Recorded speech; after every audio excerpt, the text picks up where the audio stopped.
Hey everyone, and welcome back to Brian's Horror Movies for Life, and welcome to this Jaws Orca Franchise Review Series video. So in this video, we're going to take a look at the next movie in the Jaws franchise, which is Jaws: The Revenge, which again I have as part of this three-pack DVD three-pack here, all the Jaws sequels. So yeah, Jaws: The Revenge, from 1987. So looking at that one there. So let's go ahead and get into it, talking about Jaws: The Revenge, or Jaws 4, if you will.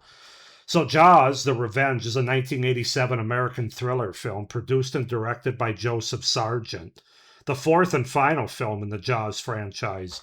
It stars Lorraine Gary, who came out of retirement to reprise her role from the first two films, along with new cast members Lance Guest, Mario Van Peebles, Karen Young, and Michael Caine. Acting as a direct sequel to Jaws 2, retroactively ignoring the events of Jaws 3D, the film focuses on a now widowed Ellen Brody and her conviction that a great white shark is seeking revenge on her family, particularly when it kills her younger son Sean and follows her to the Bahamas. So it opens on Amity Island. Martin Brody, famous for his deeds as police chief, has died from a heart attack. Martin's widow, Ellen, still lives in Amity, close to her younger son, Sean, and his fiancee, Tiffany. Sean works as a police detective, and when he is dispatched to clear a log from a bayou a few days before Christmas, a great white shark appears and kills him. Martin's older son, Michael, his wife, Carla, and their 5-year-old daughter, Thea, comes to Amity for the funeral. Michael works in the Bahamas as a marine biologist, and on his arrival, Ellen demands he stop his work. Having just received his first grant, Michael refuses. Thea convinces Ellen to return to the Bahamas with them. The pilot of their small plane, Hoagie Newcomb,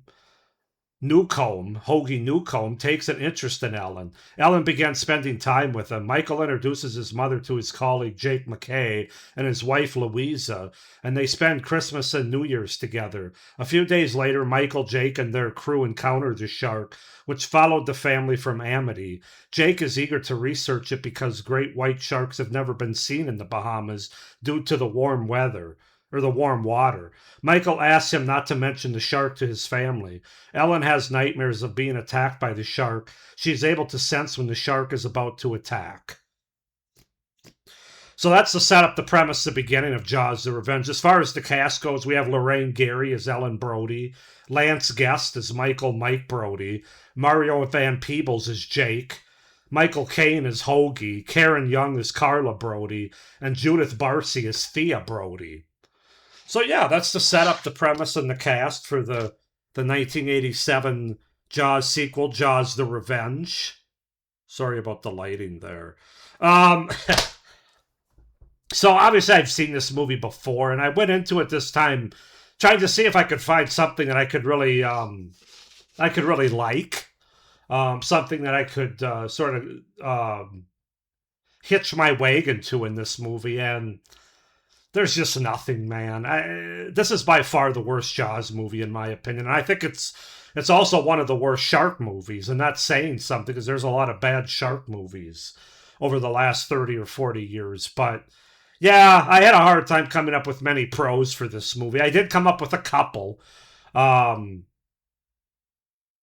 so yeah, let's just go ahead and get into those pros that I have.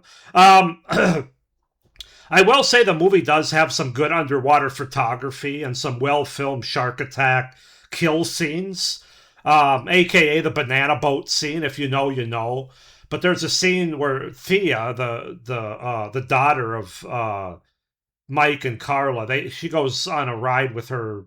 I guess they're like friends or neighbors in the Bahamas on this big banana boat that fits like 4 or 5 people on it. And of course, the shark attacks and takes out one of the person that's on the back of it. That's like right behind Thea, actually. Gets taken down by the shark, and of course, the banana boat gets torn and flattened. And that scene I thought was pretty effective with the slow motion and the whole scene of the shark taking this person. And then, of course, the boat races off with Thea and the rest of them to try to get away from the shark. That's probably actually one of the better scenes in the entire movie, to be honest with you.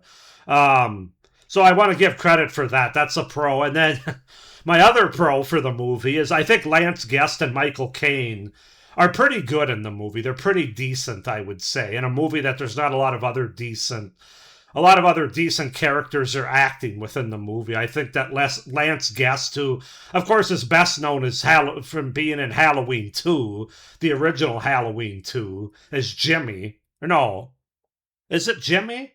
Whatever his character's name is in that movie, but he's in Halloween 2, and then he's also in, it's not a horror movie, but it's a really good 80s movie that's one of my favorite, and that's The Last Starfighter, which came out about 3 years before this, I want to say in 1984. So in 1981 he did Halloween 2. In 1984 he did The Last Starfighter, and then in 1987 he did Jaws: The Revenge. And of course he did other movies too, but I liked him as an 80s actor, and I think he's pretty good here. And then, of course, Michael Caine. My first question for Michael Caine is, what the hell are you doing in this movie? And, of course, he denies even remembering being in this movie, but then there's one interview where he does cop to the fact that he was in Jaws 4, and he basically did it because he got $1 million for 2 weeks' work on it and bought I think it was his mom, he bought her a new house. So he doesn't necessarily remember much about the movie, but he does remember that the house he bought her is pretty nice. So, but yeah, Michael Caine, you wouldn't expect him to be in a movie like this, an actor of that stature, even though he wasn't quite. He'd acted in a lot of things, but he wasn't quite to the level that he would be after this movie, and of course since. So, just kind of wanted to throw that out there. Also, I want to mention, and this kind of sucks, but I want to mention Judith Barcy, who plays Thea Brody. Of course, if you don't know the terrible tragedy that befell her and her mother, like a year after this movie was made, she was also the voice of Ducky in, is it All Dogs Go to Heaven, or am I thinking of the wrong? I don't know. She played the voice of Ducky, though. I think that's the movie, and All Dogs Go to Heaven. In 1988, a year after this movie, which is also the same year that tragically her and her mom passed away at the hands of her what's a good word to call him, evil father. Um, he basically shot her and her mom in the head while they were sleeping, and then burned them along with himself and the whole house down back in 1988. So that's a pleasant little story. No, but rest in peace, Judith Barcy and her mom. Not rest in peace to her dad. Hopefully he's burning in a special place in hell for people like that. But just wanted to make mention of that. So now getting into the cons of this movie. And you might say, well, what's wrong with Jaws: The Revenge? Just about everything. The concept of this movie, right off the bat, is just you just can't get behind it. I can't anyway. The idea is ridiculous. The shark having a personal grudge against a specific family. Apparently, they didn't watch Jaws 2, where where Brody's talking to I think she was actually a marine biologist, or whoever discovered the whale, or whoever was talking about the whale that washed up on the beach, and she said, "Sharks don't take things personally, Mr. Brody." Well, apparently, a couple movies later, they do. It's just ridiculous. It doesn't work on any level, especially when the movie's made to take itself seriously. You know, if it wanted to go with the premise and the idea that it did, then it's got to be more of a spoof kind of movie. You can't take it seriously like this movie does. It shoots it seriously. It doesn't know what kind of movie that it's trying to make here, I don't think, and it just doesn't work. The execution, though, is just as poor as the premises in this movie, in my opinion. From the look of the shark to the boring romance that takes place between Ellen and Hoagie to the ending death of the shark and how ridiculous that looks. It's just completely awful. Like everything other than what I mentioned in my pros with the underwater photography and a couple of the attack scenes, like the banana boat. None of it is executed well, from the pacing of the movie to most of the characters in the movie to just anything in the movie. The look of the shark, just everything about it is just so poorly executed. Yeah, I don't really have anything else to say about it. I don't really feel like there was ever any tension or suspense throughout a poorly paced film that bored me more than anything.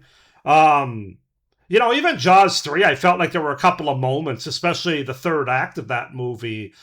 Despite all the issues that that movie has, I would rather watch that movie 9 times out of 10 over this one. But um, even the banana boat scene, which I said it was probably one of the better scenes. There wasn't any thrills or suspense there. Um, I don't know. The whole movie just doesn't deliver on any. It really doesn't set up any. It's just, again, it's part of the poorly executed script. Also, the fact that they disregard Jaws 3, a movie that I enjoyed a little bit more upon my latest rewatch. I don't really like that. They have good continuity as it relates to the first two movies and just the family, but they just completely ignore Jaws 3 and what happened there. And interestingly enough, Michael Brody in this movie, he was played by Dennis Quaid in Jaws 3. In this movie, he's played by Lance Guest. He's the marine biologist in this movie, where in Jaws 3, I believe it was Bess Armstrong's character of Kathleen or Kay, who was the marine biologist, and he was the engineer of SeaWorld. So I guess they decided to take at least part of that from Jaws 3 and give it to Mike in this case, just to have him in the water, of course. But yeah, I don't really like when movies disregard a previous sequel, even if it's not a great one, like Jaws 3. I just think there's a way to do the continuity better than that. They still could have had Mike be, they still could have had him be who he was, the engineer of SeaWorld, and had just moved to the Bahamas to do some engineering around there. And he happened to, Bess Armstrong's character ended up going on her, for whatever reason, he couldn't go with her when she went on her excursion or whatever for 18 months. I forget the exact the part of that movie, but there was a way to do it. I just don't like the fact that they disregarded Jaws 3.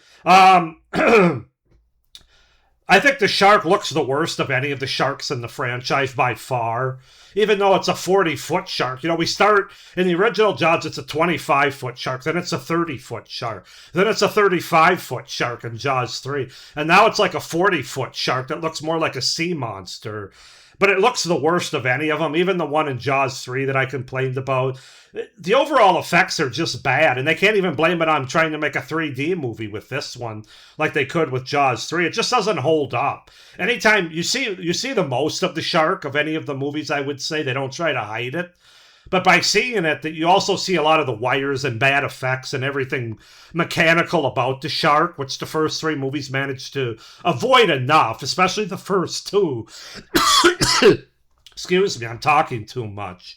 And then my final con, I could probably go on for a while with cons, but the shark literally roars like a lion or some kind of jungle animal when they're going after it, when they're like taking pictures or like flashing the shark and it's bugging him. He's like, it sounded like a lion, a gorilla, the Loch Ness Monster is what it made me think of, the way it roars. I'm not going to try to do it here, but it's just, what else do you need to say? I mean, it's just, this movie's absurd, man. I just can't.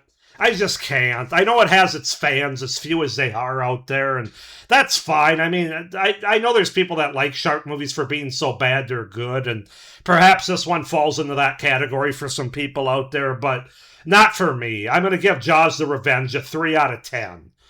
3 out of 10 for Jaws the Revenge because of Michael Caine and Lance Guest being in the movie and having some decent attack and underwater scenes and photography. But other than that, nothing else works. So 3 out of 10 for Jaws the Revenge from 1987.